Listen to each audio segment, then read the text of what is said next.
யாருக்கெல்லாம் வாழ்க்கையில் கெட்ட விஷயங்கள் நடக்கும், கெட்டது நடக்கும். இந்த கெட்டதுன்னா என்னங்க? பிடிக்காதது எல்லாமே கெட்டது தாங்க. ஆனால் அது ரொம்ப பிடிக்கிறதுனால அது பிறகு பிடிக்காமல் போய் அது கெட்டதாக மாறுதுங்க. முதல்ல ஆசைப்படுறது இந்த உலகத்தில் நாம தாங்க.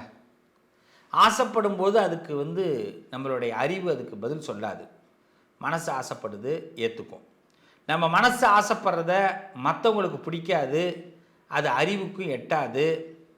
அந்த நேரத்தில் அறிவுக்கு யார் எது சொன்னாலும் பலன் கொடுக்காது. ஏன்னா மனசு ஆசைப்பட்டுடுச்சு இல்லையா? அதனால தான் இன்றைக்கி நிறைய பேர் கடன் அதிகமாக வாங்கிறது, கடனில் சிக்கிக்கிறது. நல்லா வாழ்க்கை போயிட்டு இருந்தது சார், நான் போய் இதை லோனில் வாங்கினேன் சார், என் வாழ்க்கையே இன்றைக்கி போஞ்சுது சார், புகஞ்சு போயிடும்.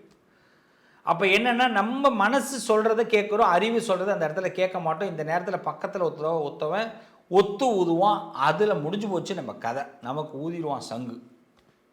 பார்த்துருக்கீங்களா? அப்போ என்ன தான் பண்ணுறது? மனசை கண்ட்ரோல் பண்ண முடியுமா? நான் ஏதாவது யோகா பண்ணுறேன், நான் ஏதாவது ஸ்ட்ரெஸ் ரிலீஃபுக்கு ஒரு கிளாஸ் போகிறேன், அதெல்லாம் ஒன்றுமே பண்ண முடியாது.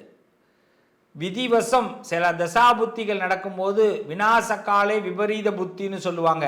சில விஷயத்தை நம்ம போய் ஹேண்டில் பண்ண வேண்டிய கட்டாயம் ஏற்படும். அதை வழி கிடையாது, தொட்டு தான் வெளியில் வரணும்.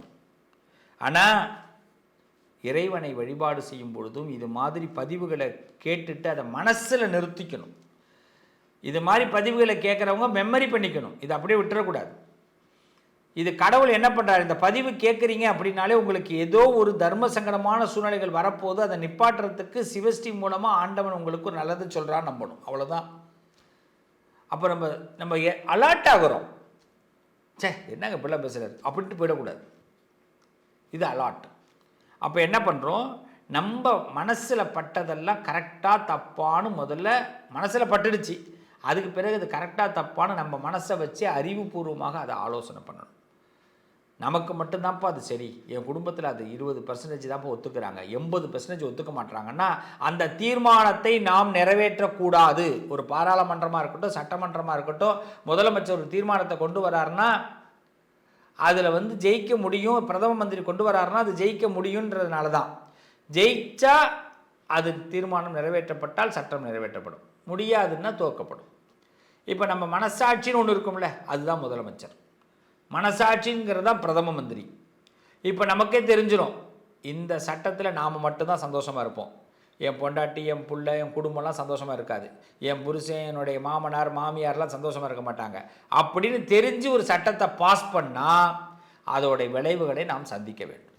ரொம்ப சிம்பிளாக புரிஞ்சிச்சா? அப்போ நம்ம ஆசையை கண்ட்ரோல் பண்ண முடியாது.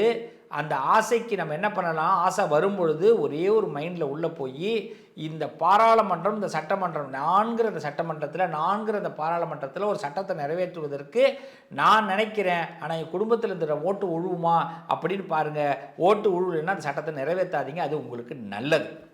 அது தொழில் தொடங்குறதா இருக்கட்டும், கடன் வாங்குறதா இருக்கட்டும், ஏன் ஒருத்தவங்கள்ட்ட ஃபோன் பேசுகிறதா இருக்கட்டும், எல்லா நல்லதும் ஒரு காலத்தில் தப்பாக மாறும், எப்பேற்பட்ட தப்பும் ஒரு நேரத்தில் நல்லதாக மாறும். அவ்வளோதான். நமக்கு நல்லதுன்னு படுறது சில நேரத்தில் தப்பாக போயிடும், நமக்கு சில நேரத்தில் தப்புன்னு படுறது பாராட்டெல்லாம் வாங்கி கொடுக்கும், ஏன்னா மற்றவங்களுக்கு இது கரெக்டாக இருக்கும். இதை தான் நம்ம புரிஞ்சுக்கணும். இப்போ ஒரு ஜாதகம், நம்மளுடைய கிரக நிலைகள், சில ராசிகள் பார்த்திங்கன்னா வீட்டில் இந்த 3வது நபர்னால் அந்த குடும்பமே பிரியும். அதுவும் முக்கியமாக பார்த்திங்கன்னா சில ராசிகள், இதை பற்றி தான் நம்ம பேசுகிறோம்.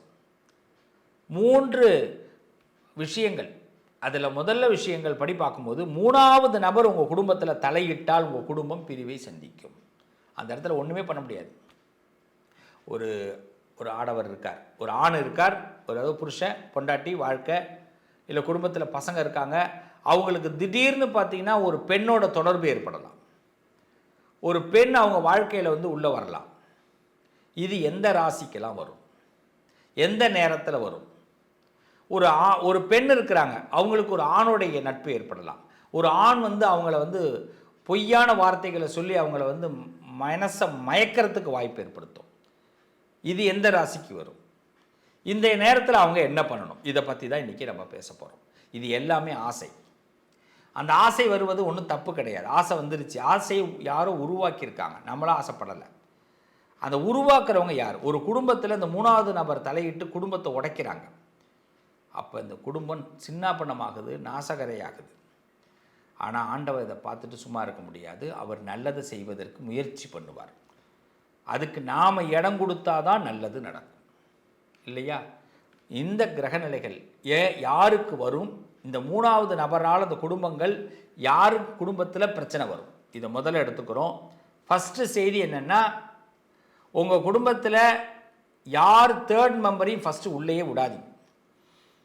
அது சொந்தக்காரவங்களாக இருக்கலாம், தெரிஞ்சவங்களாக இருக்கலாம். உங்கள் கருத்துக்களை நீங்கள் ஒரு பொருள் வாங்க போகிறீங்க, ஒரு வாட்டர் பியூரிஃபை வாங்குறதா இருக்கட்டும், ஒரு செப்பல் வாங்குறதா இருக்கட்டும், ஒரு சின்ன விஷயம் வாங்குறதா இருக்கட்டும், இன்னொருத்தவங்கள்ட்ட போய் கேட்காதீங்க இது வாங்கலாமா அப்படின்னு. இன்றைக்கெல்லாம் கூகுளில் போனீங்கன்னா சர்ச் பண்ணால் அதில் ரிவ்யூ வருது, பார்த்துக்க போகிறோம். அது உண்மையான ரிவ்யூ என்னன்றது எல்லாமே தெரிஞ்சிடும். நிறையா இருக்கா இல்லையா? எல்லாத்திலையும் கண்டுபிடிக்க முடியுமா இல்லையா? இதை மீறி என்ன பண்ணுறோம்? நம்ம இன்னொருத்தவங்களை நம்புகிறோம். அந்த நம்புறவங்க தான் நம்மளை ஏமாத்துறாங்க. யாரை ரொம்ப நெருக்கி கொண்டு வச்சுக்கிறோமோ அவங்க நமக்கு வில்லங்கம் பண்ணுவாங்க. அப்புறமா என்னாச்சுன்னே தெரியலைங்க, என் குடும்பம் இப்படி போயிட்டுங்க. ஒரு பையனாலே என் குடும்பம் வீணாக போயிட்டு, ஒரு பொண்ணாலே என் குடும்பம் வீணாக போயிட்டு, இப்படி நம்ம எல்லாம் புலம்புவோம். வீணாக போகலை, நாம் தான் அனுமதி கொடுத்தோம். நாம் நினச்ச மாதிரி அனுமதி கொடுத்தோம். அவங்க அந்த அனுமதியை கொஞ்சம் அதிகமாக வாங்கிக்கிட்டாங்க. அப்படி தான் வீணாக போகும். ஸோ குடும்ப உறவுகள் நீங்கள் சரியாக இருந்தால், நீங்கள் பலமாக இருந்தால், இன்னொருத்தவங்க உங்கள் குடும்பத்துக்குள்ளே வரவே முடியாது. பொதுவாக ஆண்களுக்கு இதை இப்போ நான் பிரித்து பேச போகிறோம். ஆண்கள் குடும்ப உறவுகள் மூலமாக கஷ்டப்படக்கூடியவர்கள் வேறு ஒரு நபரால் வாழ்க்கையை வீணடிக்கக்கூடிய வாய்ப்பு ஏற்படும்னா, ஒரு 5 ராசிக்காரர்கள் இந்த இடத்துல ரொம்ப கவனமாக இருக்கணும். 5 எஸ். முதல்ல மேஷராசி. மேஷராசிக்காரர்களுக்கு, மேஷராசி ஆண்களுக்கு சில பெண்களால் ப்ராப்ளம் ஏற்படும். திடீர்னு சில பெண் உள்ளே வந்துடுவாங்க. எப்படி உள்ளே வந்தாங்கன்னே தெரியாது. அப்போ அவங்கள ரொம்ப ஓவராக நம்பிடுவாங்க. உங்கள் குடும்பத்தில் இவங்களுக்கு அந்த நம்பிக்கையில் என்ன ஆகிடும்னா, அந்த பெண்கள் இந்த ஆண்களை ஏமாற்ற வாய்ப்பு ஏற்படும். அப்போ மேஷராசிக்காரர்கள் அவர்களோட ஜாதகத்தில் சுக்கிரன் எங்கே இருக்கிறான் அப்படின்னு பார்த்துக்கணும். இப்போ சுக்கிரனுடைய புத்தி நடக்குதா அப்படின்னு பார்த்துக்கணும். புதன் எங்கே இருக்கிறான்னு பார்த்துக்கணும். புதனுடைய புத்தி நடக்குதான்னு பார்த்துக்கணும். இந்த மேஷராசிக்காரர்கள் சுக்கிரன் புதன் சம்பந்தப்படும் பொழுது நிச்சயமாக அவர்களுடைய கௌரவம் குறையும். அவர்களுக்கு வேற ஒரு நபர் மூலமாக நட்பு ஏற்படும். அது எல்லாருக்கும் பிடிக்காத நட்பாக ஏற்படும். அதனால தான் மேஷராசி ஆண்கள் ரொம்ப கவனமாக இருங்க. இந்த காலகட்டம், இந்த வருஷத்தில் நம்ம வாழ்க்கையில் யார் யார் வாழ்க்கையில் இன்னொரு நபர் வரப்போகிறாங்க அப்படின்னா, மேஷராசிக்காரர்கள் வாழ்க்கையில் கவனமாக இருங்க. 2வது ரிஷபராசிக்காரர்கள் வாழ்க்கையில் கவனமாக இருங்க. ரிஷபராசிக்கு இந்த ஆண்டு 3rd மெம்பர் உள்ள வர என்ட்ரி வாய்ப்பு இருக்குது. ஆண்கள் ரொம்ப கவனமாக இருக்கணும். பெண்களால் சில சிரமங்களை அனுபவிக்க வாய்ப்பு இருக்குது. அதனால் ரிஷபராசியில் பிறந்தவர்கள் இரக்க குணம், பாவங்குணங்கள்லாம் படாதீங்க. எல்லாத்தையும் பப்ளிக்காக ஓப்பனாக இருங்க. சீக்கிரட்டாக சில விஷயங்கள் எல்லாம், அதாவது தப்பான விஷயங்களுக்கு சீக்கிரட்டாக பயன்படுத்தாதீங்க. அப்புறமா நான் அடிக்ட் ஆகிட்டேன் சார், நான் இந்த பழக்கத்துக்கு அடிக்ட் ஆகிட்டேன், இந்த விஷயத்துக்கு அடிக்ட் ஆகிட்டேன், இவங்களுக்கு அடிக்ட் ஆகிட்டேன் அப்படின்லாம் நம்ம சமாதானப்படுத்திக்கலாம். ஆனால் அது உண்மை இல்லை. 3வது சிம்மராசிக்காரர்கள் கவனமாக இருங்க. உங்களையும் சில பேர் நம்மளை அடிக்ட் பண்ணுறதுக்கு வாய்ப்பு இருக்குது. 3வது நபர் உங்கள் குடும்பத்துக்குள்ளே வர வாய்ப்பு இருக்குது. அதனால் இந்த வருஷத்தில் நீங்கள் கவனமாக இருக்கணும். 4வது விருச்சக ராசிக்காரர்கள் கவனமாக இருக்கணும். இந்த வருஷத்தில் உங்கள் குடும்பத்தில் 3rd மெம்பர் உள்ள வர வாய்ப்பு இருக்குது. 5வது மீனராசிக்காரர்கள் கவனமாக இருக்கணும். மேஷம், ரிஷபம், சிம்மம், விருச்சகம், மீனம், இந்த ராசிக்காரர்கள் வாழ்க்கையில் இன்னொருத்தவர் உள்ள வர வாய்ப்பு இருக்கிறதுனால இந்த ராசிக்காரர்களுக்கு கேட் அலோவ் பண்ணாதீங்க. எல்லாத்துலேயும் அலோவ் பண்ணாதீங்க. அதாவது சாதாரண ஒரு சிஸ்டத்துக்குள்ளே போகிறதா இருந்தாலே இத்தனை பாஸ்வேர்டு கேட்குது, எஸ் கொடுத்தா தான் உள்ளே போகும். நம்ம மனசு அப்படி கிடையாது, ஓப்பனில் இருக்கிறோம். இப்போ யாராவது ஒருத்தவங்க பாசமாக பேசினாலே பட்டுன்னு விழுந்துருவோம். அதனால் இந்த வருஷத்தில் இந்த 5 ராசிக்காரர்கள் பி அலாட். மேஷம், ரிஷபம், சிம்மம், விருச்சகம், மீனம். இந்த 5 ராசிக்காரர்கள் வாழ்க்கையில் எது வேணாலும் நடக்கலாம். அது முக்கியமாக ஆண்களுக்கு பெண்களால் பிரச்சனைகள் ஏற்படலாம். இந்த மேஷராசி, ரிஷபராசி, சிம்மராசி, விருச்சக ராசி, மீனராசிக்காரர்கள் வாழ்க்கையில் ஆண்களுக்கு பிரச்சனை பெண்களால் ஏற்படும். அதனால் அதேமாதிரி சில பழக்க வழக்கங்களால் ஏற்படும். என்னால் இந்த பழக்கத்தை விட முடியல, நான் லாக் ஆகிட்டேன், நான் அதுக்கு அடிக்ட் ஆகிட்டேன் அப்படின்லாம் சொல்ல வாய்ப்பு இருக்குது. ஸோ இந்த ராசிக்காரர்கள் நீங்கள் ரொம்ப கவனமாக இருங்க. அதில் முக்கியமாக உங்களுக்கு சுக்கிரனுடைய புத்தியோ புதனுடைய புத்தியோ இப்போ நடந்தாலோ, சுக்கிரன் புதன் உங்களுக்கு இப்போ சாதகம் இல்லாமல் இருந்தாலும் நீங்கள் ரொம்ப ரொம்ப கவனமாக இருக்கணும். ஏன்னா நான் பேசுகிறத கூட உங்களால் ஏற்றுக்க முடியாது. இது என்னங்க இது அப்படின்னு சொல்லிட்டு தள்ளிடுவோம்.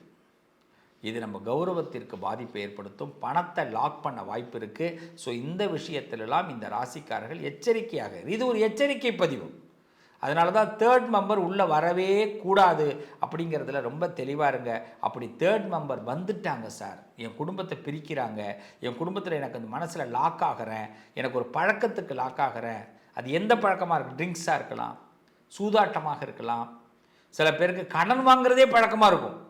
இந்த கடனை வாங்கி அந்த கடனை வாங்கி, அந்த கடனை வாங்கி இந்த கடனை வாங்கி, இது மாதிரி விஷயங்கள்லாம் கண்டிப்பாக நம்மளை கட்டுப்படுத்தவே முடியாது இந்த காலகட்டம். அதனால் மன எரிச்சல், ஒரு ஏதோ ஒரு விஷயம் நமக்கு தேவைப்படுது. அதனால் என்ன பேச போகிறோம், என்ன சொல்ல போகிறோன்னே தெரியாமல் இருக்கலாம். அதனால் இந்த காலகட்டத்தில் இது மாதிரி விஷயத்தில் அடிக்ட் ஆகாமல் பக்தி மார்க்கத்துக்கு வாங்க. இந்த 5 ராசிக்காரர்கள் அதிகமாக பேச்சை குறைச்சிக்கிங்க, ஸ்பீச்லெஸ், நல்ல சிரித்து, நிறைய ஹியூமர், அந்த கிளப்லாம் சொல்லுவாங்க, ஹியூமர் கிளப்புக்கு போங்க, நிறைய சிரிப்பு கேளுங்க, நல்ல மியூசிக் கேளுங்க, நல்ல மோட்டிவேஷன் பாட்டெல்லாம் கேளுங்க. இது மாதிரி மனசை மாற்றிக்கிங்க. பப்ளிக்காக நீங்கள் உங்களுக்கு ஒரு இரவை கடக்கிறதுங்கிறது ஒரு பெரிய கஷ்டம். அதனால் பகலில் நிறைய இரவு நேரத்தில் வெளிச்சத்திலே இருங்க. இதெல்லாம் செய்யுங்க. இந்த வருஷத்தை பொறுத்தவரை உங்களுக்கு இந்த இடத்துல அலாட்டாக இருங்க, நல்லது நடக்கும். எப்பயுமே ஒருத்தவங்க 3rd மெம்பர் உள்ளே வராமல் பார்த்துக்கிறது எல்லா குடும்பத்துக்கு அழகு. அதில் இந்த வருஷம் இந்த 5 ராசிகள் ரொம்ப கவனமாக பார்த்துக்கொள்வது நல்லது. மீண்டும் உங்களை அடுத்த பதிவில் சந்திக்கிறேன். நல்லதே நடக்கும். உங்கள் அதிர்ஷ்டத்திற்கான தீர்வு: கல்வி, பதவி, யோகம், தொழில் வளர்ச்சி பெருக, ஜாதகம், வாஸ்து, திருமண பொருத்தம் பார்க்கவும், பிரசன்னம் கேட்கவும். Positive lion doctor Sivasri Manikanda Sivam. தொடர்பு கொள்ள வேண்டிய வாட்ஸ்அப் எண் 7904137178.